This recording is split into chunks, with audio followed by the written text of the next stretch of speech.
I'm going to go over the 3 most common brow shapes that you're going to run into, and really all you need to know to perform a great brow service. So the first and most common brow shape is going to be our soft angled brow. So it just has a little bit of a curve in the arch there.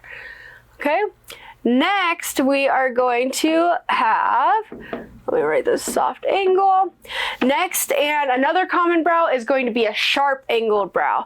So it comes to more of a point. Now I'm being a little dramatic with my drawings here, but you get the point. So it comes a little bit more to a sharp point there. So this is going to be a sharp angled brow. And then lastly, we have a straight brow. So a straight brow just has a very slight arch to it.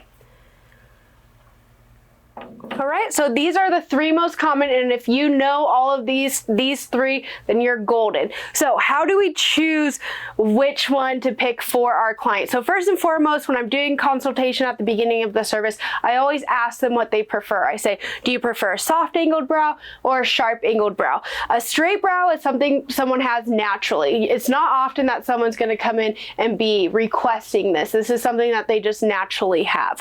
So I asked, would you prefer a soft angled or a sharp angled brow? Now oftentimes clients are going to say, well, what's that? So I like to have a stick in my hand and show them. I say a soft angle has a little bit of a curve in the arch, and a sharp angle comes to more of a point. Now a lot of times they're going to say, well, what do you think? What's your opinion? So the way that I personally choose which brow I feel will fit a client's facial structure best is we want to offset based on their facial structure. So if they have very round, soft features, you're going to want to balance that out with more of a sharp angled brow.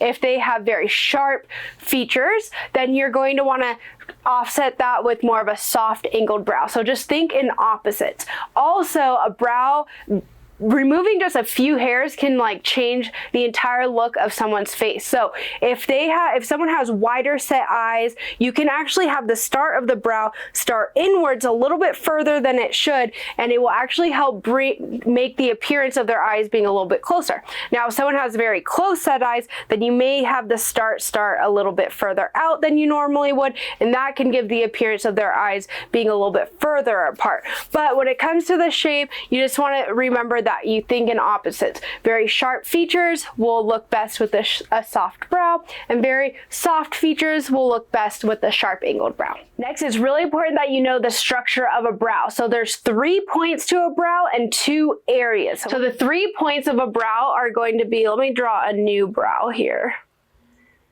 Okay, this is an ugly brow. Don't ever wax someone's brows like this. All right, so the first point is going to be the start of the brow.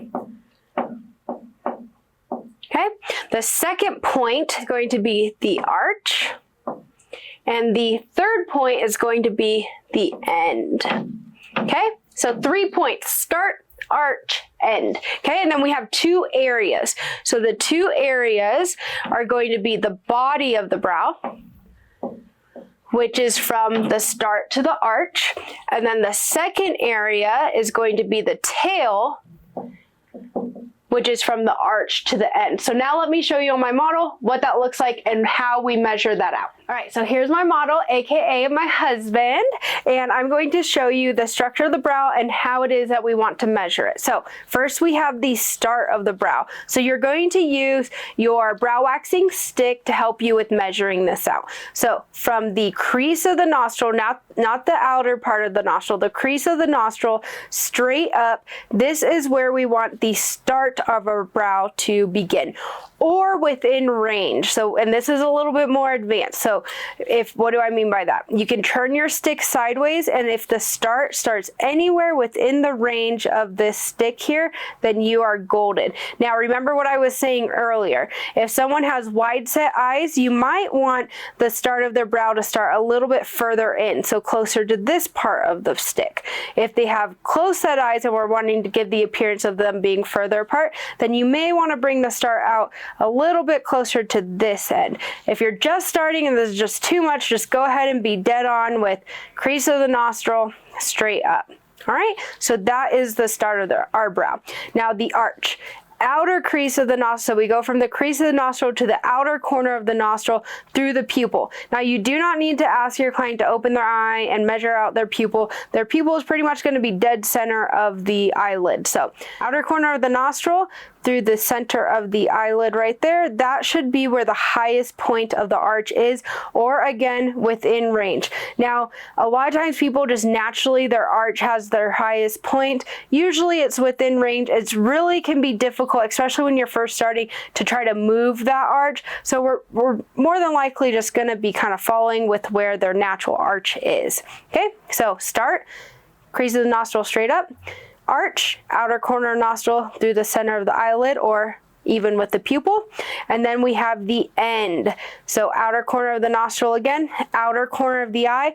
Now, if you have a client with eyelash extensions, what you want to do is kind of come under and scoop so that you're not smashing their eyelashes.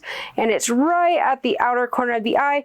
That's where we want the tail to end. So this is oftentimes where you start seeing people's tails creep further and further and further in. Also at the start, you start seeing them creep further and further out. So we want to make sure that we're leaving that length there. Sometimes I'll even allow it to go a little bit further out just to give the appearance of a little bit of a denser, thicker brow.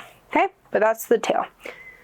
All right, so now the two areas. So we have the body. So we want that to be two parallel lines from the start to the arch, just like this.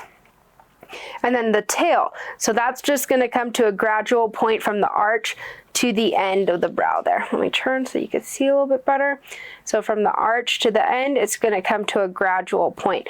So now, like I was mentioning earlier, when we're doing our consultation with our client, we're saying, would you prefer a soft or a sharp angled brow? When I'm explaining this to them, they're gonna be holding the mirror in their hands, and I say, a soft angled brow has a little bit more curve to the arch here, while a sharp angled brow comes to more of a point. And just doing these motions, they get the point of what it is that you're talking about. Now, when you lay a strip for a soft angle, you're gonna be laying a full strip all the way from start to the end. Okay, when you're doing a sharp angled brow, you're actually going to split it up into two separate strips. So you're going to do one straight across like this, remove that, and then you're going to do another second strip straight here, and that's what's going to help you get that really straight, sharp definition in the arch for a sharp angled brow. So personally, I just can eye it out now, but when you're first starting, don't be afraid to use some sort of marker tool. So how you'll do that is you'll line up crease of the nostril, and then you'll bring it up and you'll make your mark. Okay, crease of the nostril, bring it up, make your mark. Okay, outer corner nostril through the pupil, bring it up and make your mark. Outer corner nostril.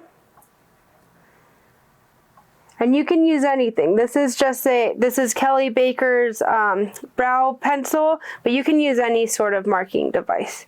Okay, outer corner nostril through the outer corner of the eye. That's where we want the end.